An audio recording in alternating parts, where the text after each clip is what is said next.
Okay, yesterday, hi guys. If you don't remember, we're still in World War II. Okay. Yesterday, yeah, we got to get through this. So yesterday we did Sicily and Italy, and I told some really interesting stories. Yes. Showed you some personal photographs. Right. Okay. Now we talk about the air war today. Okay, now YouTube banged me yesterday because of the video I showed. Okay, so I do have a video for this, but I might save it for the end of the class. Okay, and it's really good, guys, because you really get to see what it was like for our air crews during the war. Okay, now this is going to be a combined RAF, Royal Air Force, and U.S. Army Air Corps.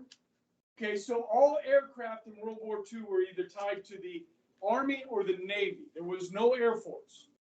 Okay. When we had the guy from the Navy in the other day, and he talked about how there's more aircraft in the Navy than there are in the Air Force. Okay, which is an interesting thing. Okay. So the Army Air Corps is what it's generally referred to as. That's what I like to use, Army Air Corps, but there are other terms that are used, okay? Army Air Force or, something like that, okay? So the RAF began bombing Germany as early as 1941 with about 46,000 tons of bombs. Now, as the United States joins in this effort, we're going to do kind of a dual bombing situation. So at night, the British are going to bomb. And during the daylight hours, the Americans are going to bomb. And so this here, guys, is a British Lancaster. And the goal here, guys, is to get the Germans to surrender before we actually have to invade. Okay? And if we can get them to surrender before we have to invade, hundreds of thousands, if not millions of lives will be saved. Okay? Now, the Germans, the British, because you're bombing at night, you can't see your targets as well. So to make the bombing more effective, you use what are called incendiary bombs. The Germans used these when they bombed London and other cities in Britain, okay? And causing fires to wooden structures. And most structures in Europe during this time period are made out of wood. So you can imagine the amount of damage these could do. Now the Lancaster, guys, is the plane in the middle poster at the top in the middle. Okay, so it's a pretty famous bomber. This one right here, the Lancaster. Okay. Now, what I have here, guys, is one bomber making one sortie. So when these bombers go, they don't go alone. They go with other bombers. Sometimes dozens of bombers, sometimes hundreds of bombers. So the payload of this one Lancaster is as follows.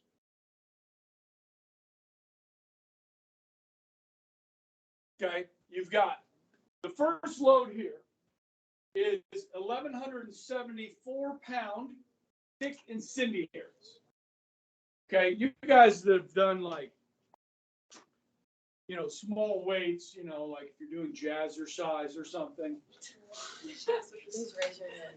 Using like little 4.5 pound, 5 pound weights, okay? So you get a little bit, all the time. This, I don't know, this grenade is, I don't know, about 3 pounds.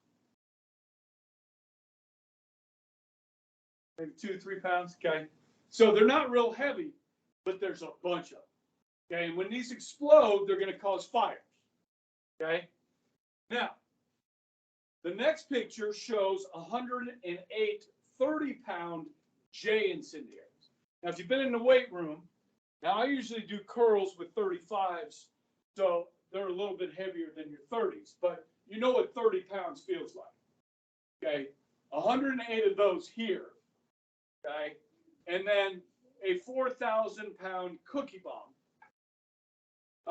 That will leave a large crater, okay, and scare the bejesus out of them. Why is it a cookie? I don't know. The British come up with all kinds of funny names. Okay. But that's one plane, one sortie, one payload of hundreds of thousands of sorties during the war. I'll show you some statistics on the next slide. Okay. So this is a mammoth bombing campaign. Good. Next slide.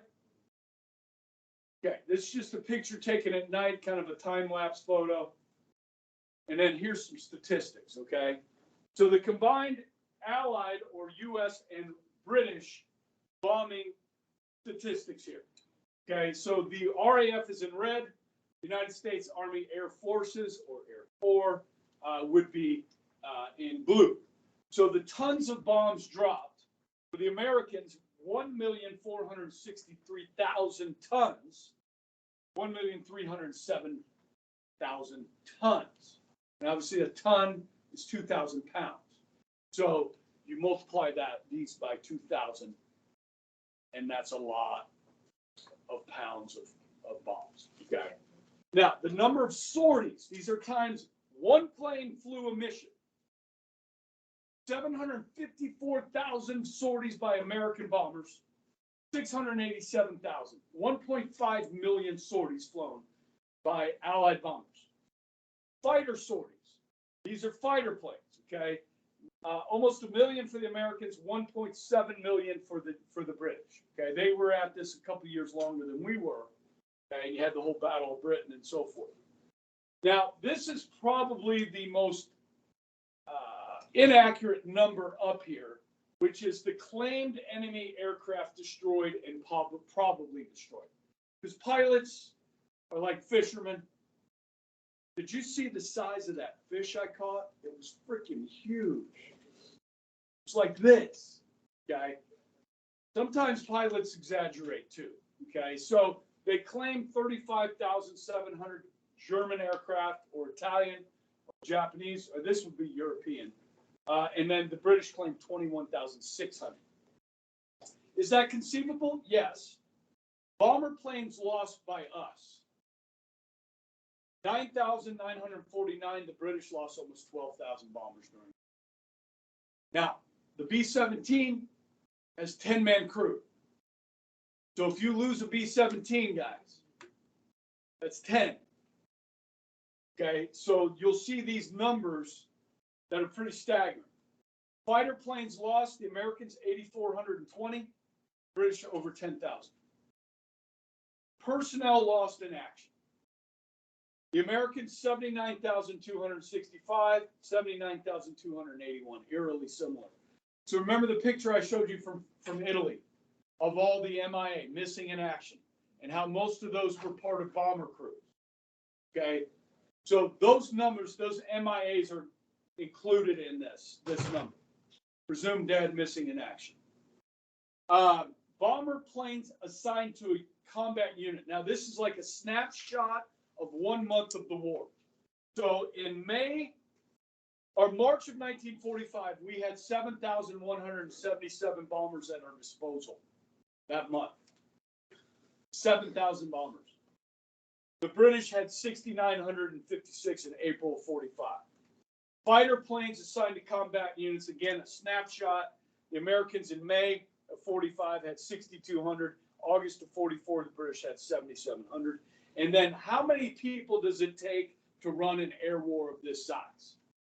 So you got the people that repair the planes, the people that fuel the planes, that load the ammunition on the planes, all the personnel it takes. 619,000 people in August of 1944 helping support the air war for the U.S. and 718,000 for the British in July of 1944. Okay, and so this is the result of what bombing cities looks like. Okay, I believe this is Hamburg, Germany. Like my mouse over it. Yes, this is Hamburg after the 1943 bomb. Okay. So we move to the American side, and we use mostly the B-17, but the B-25. You see up here, this is the B-24 Liberator. Okay. No, you have the B-24 is the ugly one up there. And those of you guys that have seen Louis Zamborini's story, Unbroken, yeah, the B-24 Liberator here. Okay, this was not a good one. Yeah, I mean, it was like they described it in the book. It's like trying to fly a tank. It's not a good one. Okay, now the B-17 was. So was the B-25. Okay, so there were a couple, like this one here is, I think my dad flew these for a little while. This is an A-26. Okay, it's like an attack bomber. Okay, it's called the A-26 Invader. Okay, my dad learned to fly on me. It's a World War II plane. Okay. All right, so there's a B-17. You can see it's dropped its payload there. So we get into, we do lights, please. Okay, so the Army Air Force or Army Air Corps, okay, this is the 8th Army Air Corps. We had the 12th as well. They use pinpoint bombing. The other few weeks ago, I talked about the Norden bomb site that was on these planes that would take over flying the plane because you try and drop a bomb, you know, you're not going to be very accurate. So that really helped. Okay, so what are we going after? Yeah, we want to take out their factories. We want to take out their factories that make airplanes, the ones that make submarines, that can build their navy. And during the daylight hours, you can see those factories, but the enemy can see you.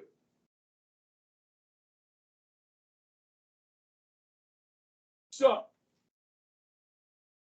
when I show you the video, you'll see we talked about anti-aircraft guns before, where they fire shells into the sky and they explode. Yes? Okay.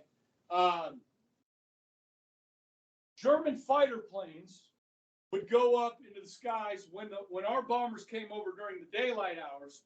Germans would send the Luftwaffe up to shoot down our bombers, like the British did in the Battle of Britain. Okay, and that's why you see the defensive guns on these planes, is to try and fend off enemy fighter planes. Okay, which is not easy to do. Things you'll hear in the video, like, you know, this is called a flying fortress, the B-17, but they would refer to it as like a flying coffin. Okay, you're flying in the sky. You can't evade these planes, the fighter plane. You can't like outmaneuver them. So you just stay on course in formation, and hopefully yours doesn't get shot now. So later in the war, in 1943 and 44, guys, we began to develop the long-range fighter. Okay, probably the best American fighter plane, guys, is the P-51 Mustang. Okay, that's this plane here. And there are a couple guys in Wichita that own these. I think I saw one flying the other day. Okay, you can hear them. Like if you're outside and you hear planes, these World War II aircraft have a distinct sound. Okay, and you're like, whoa. You know, that's not a regular plane. Okay.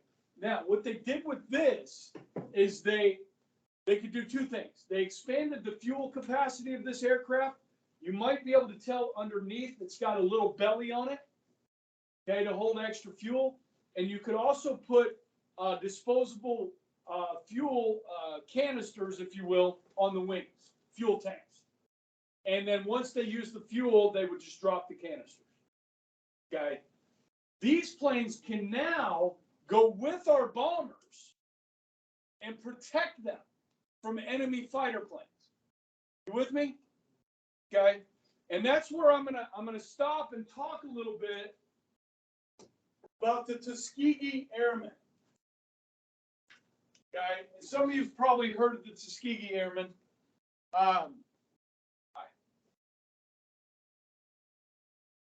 So with this, guys, with the advent of the long-range fighter, we trained our pilots. You know, obviously we trained our pilots really well. We had a shortage of pilots, just like Britain had a shortage of pilots. So there was a push by some to train African Americans to fly. There was a lot of pushback on this by people in the Army. With the urging of people like Eleanor Roosevelt, the First Lady, they decided to try and train African American pilots. Now, ladies, do we have women flying F-35 fighters now? Yes. How long have they been doing it? Not very long. You guys remember when we talked about racial science? So people were using racial science to say that black people did not have the intellect or the physical requirements to fly these planes.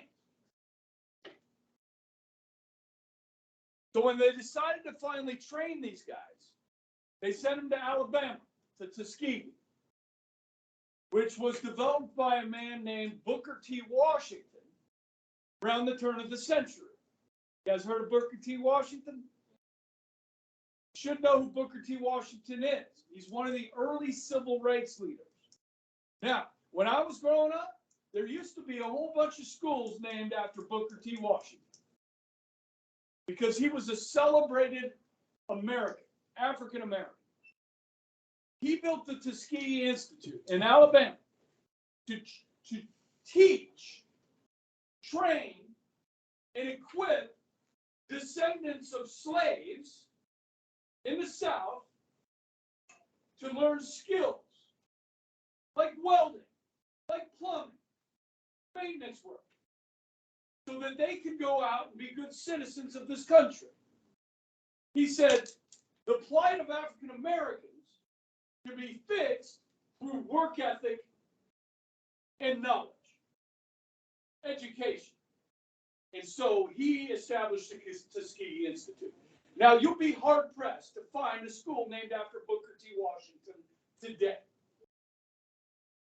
because the attitudes have changed on Booker T. Washington's philosophy. I don't know if I want to open up that can of worms. But I don't know if you heard anything there when I described Booker T. Washington that you would disagree with about how he felt about the plight of people that have been held down in this country, that the best way for them to come out of that plight is through hard work and education. I didn't hear anything wrong. But anyhow, so they start training these African American pilots. Now, guys, my dad was a pilot. And my dad told me, he said, when I learned to fly, I wanted to fly the fighter planes as well. I wanted to fly the fighter jets. My dad said, they told me I wasn't smart enough. So he flew the prop jobs and the transport planes. So we watched the new and the old Top Gun movies. Who gets to fly these jets, these fighter jets? The best of the best. You with me? So they're going to try and find the best of the best African Americans throughout the United States and teach them to fly these planes. Okay? And there was a lot of resistance to it. So once they finally got to Tuskegee, they were allowed to fly. And then they were trained. Now, some said, well, we shouldn't put them in combat. So they sent them to North Africa after we had defeated North Africa. And then finally, they got a mission. And they went to Italy. And as we continued to move up the boot of Italy, we started bombing Germany, not from just Britain, but now we're bombing Germany from Italy. And they're going to have escorts. And so the Tuskegee Airmen became escort fighters for the bombers. and they painted the tails of their planes color red. Okay, it's called the Red Tail. There's a couple movies on this. There's two. One called The Tuskegee Airmen, produced by HBO, which is kind of a cheesy, low-budget movie. But you would recognize a lot of the actors. Lawrence Fishburne, Cuba Gooding Jr. You'll recognize a lot of them. Okay? Do I need to list more names? Yeah. The guy that used to play Theo on the Cosby Show. Get his name. We don't know who You don't know who, you know who Lawrence Fishburne is. Lawrence Fishburne has been in a ton of movies like The Matrix.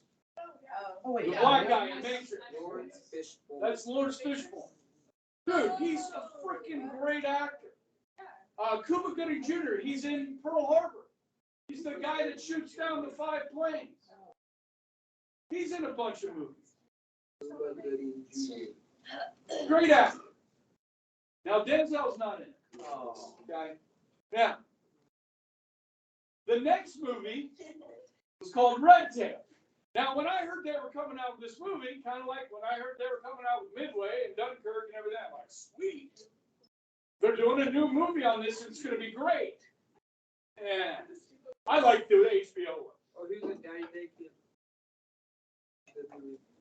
Guy. Who? Fishburne? Fishburne? Cuba? Okay. Now,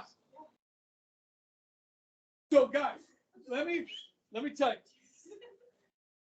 Now, what was going on here, guys, if you are a bomber pilot and on a bomber crew, you want to come home, right? And as I told you, if you fly 25 missions, well, you're supposed to be able to come home.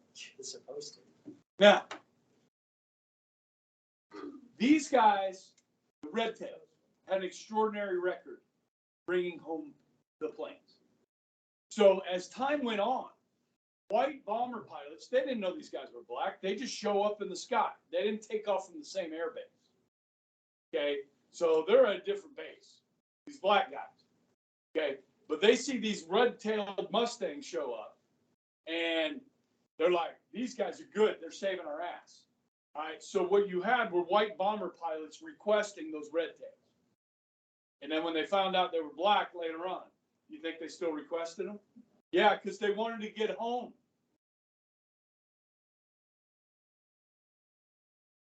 Okay? All right. I think that was one of the questions, right? On the homework that 6 of you did. You would have learned about it. I did. Red Tails, they were the first one to shoot down waves. They shut down a jet, Yeah. 262. Nice. Yeah, the WAC. They were the first ones to shoot down 262. Sweet. Did you hear that? So, guys, at the end of the war, the Germans developed the first fighter jet, which is the Me-262. And Lipinski just told me that it was the Red Tails were the first one. And they're using prop planes. They shot down a German jet. They were the first to do so. Good story. Okay. All right. So the Germans tried to hide their factories. We bombed railroads, tried to paralyze Germany. Did it work? No. We still had to invade. I mean, we did a lot of damage. And it probably helped by taking out their production and so forth. Okay. Just a couple more pictures here. Okay. So we were, Lipinski and I were talking before class. We were thinking what? 8 5 or 8 1,000-pound bombs was what was these B-25s would carry. Okay. So as they get heavier, they might be 1,000 pounds. 8 1,000-pound bombs. Okay. Which will do a pretty good amount of damage, you can see from this picture here. Okay. Now, this I took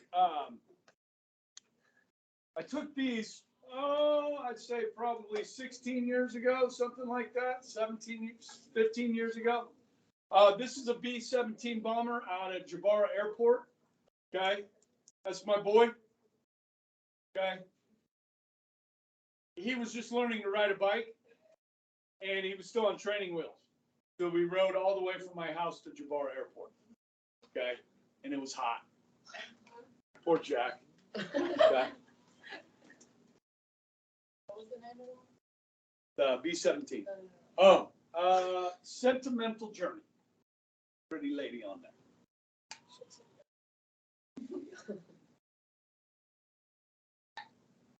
Okay.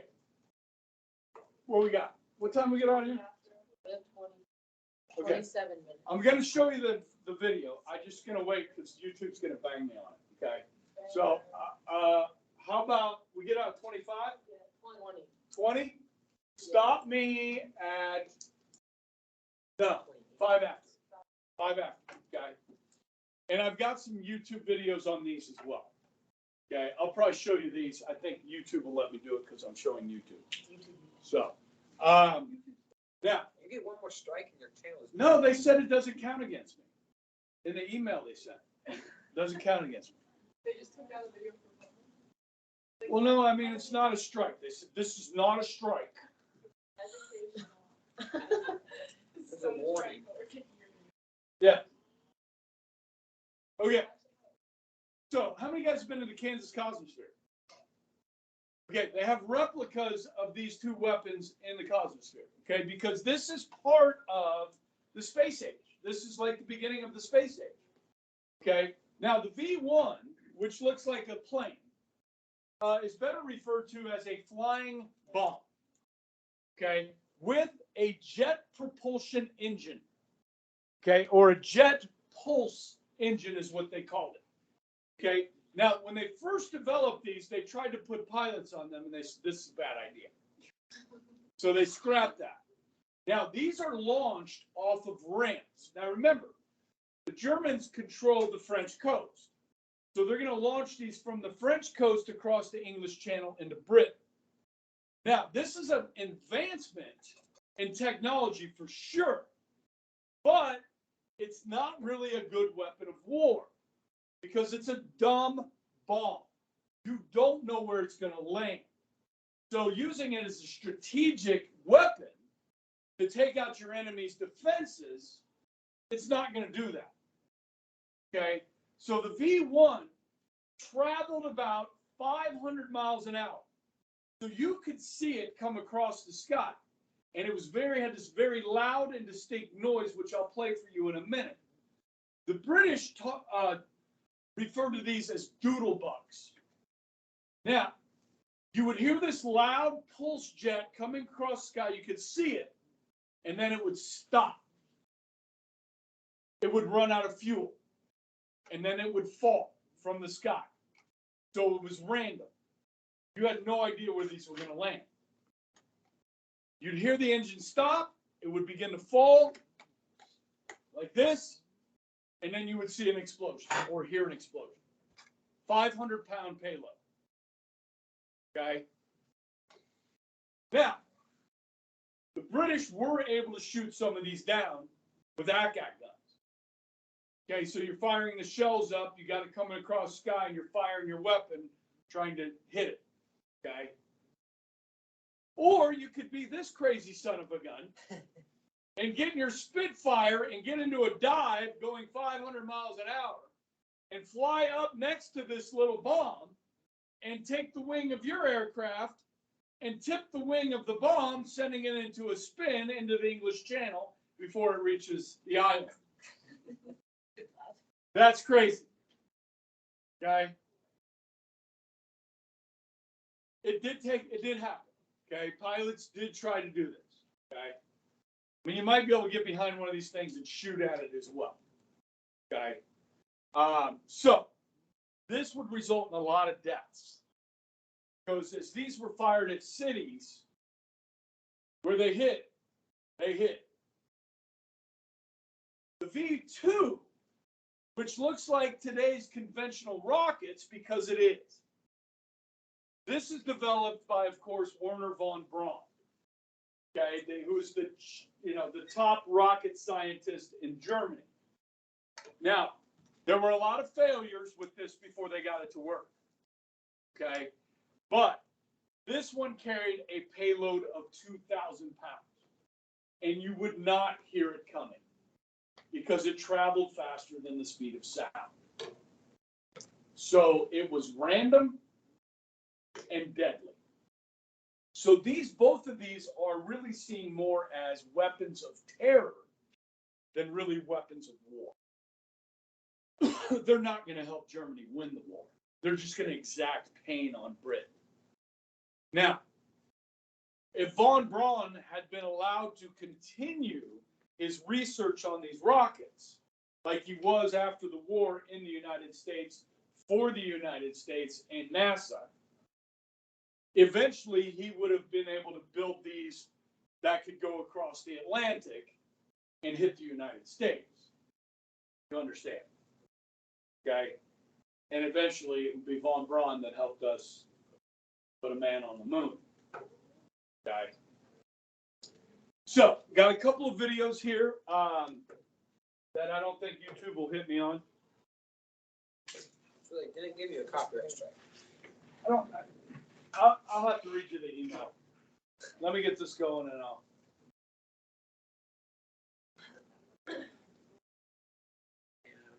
This has no, like, it's just loud.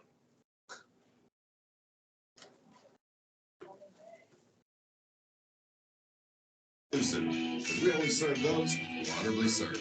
All ranks, all branches, and their eligible family members. Yep, that is exclusive. We're fine with that.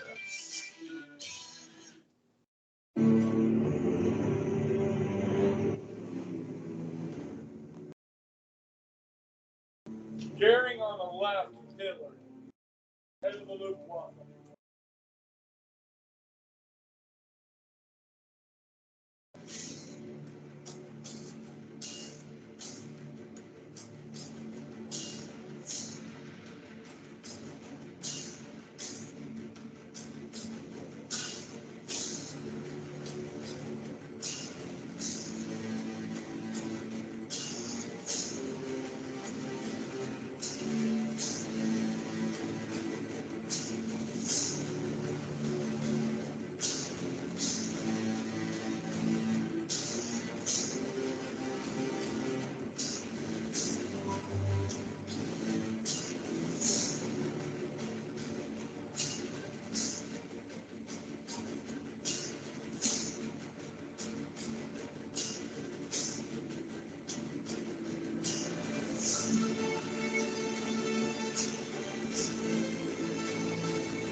Sorry, I was looking for that YouTube email. I couldn't find it. Did they show the V1 on that? Yeah.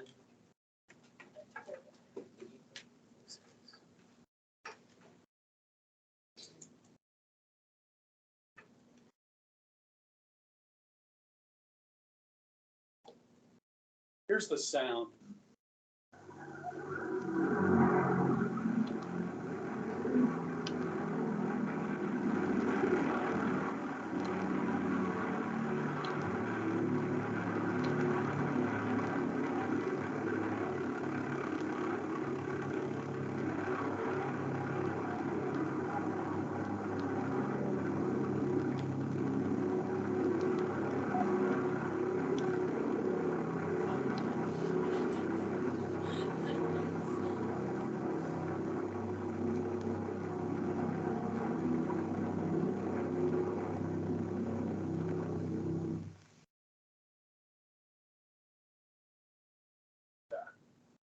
Wait. V1, that one. Watch that video, right? This one? Yeah. It's the same thing. No.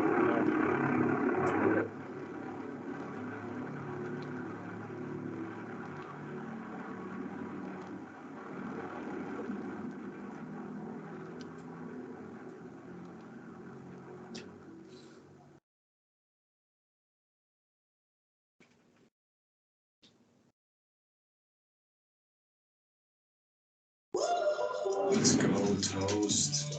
Right here. Right here. That's Really? 5 minutes?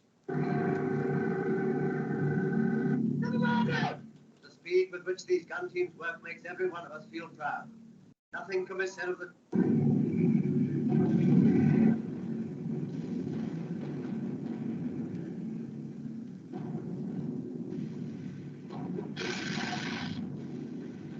There, see it flying?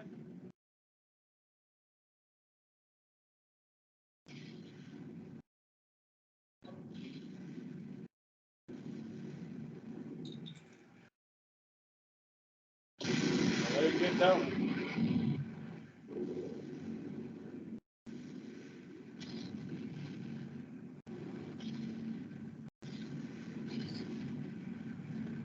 Oh, they got it.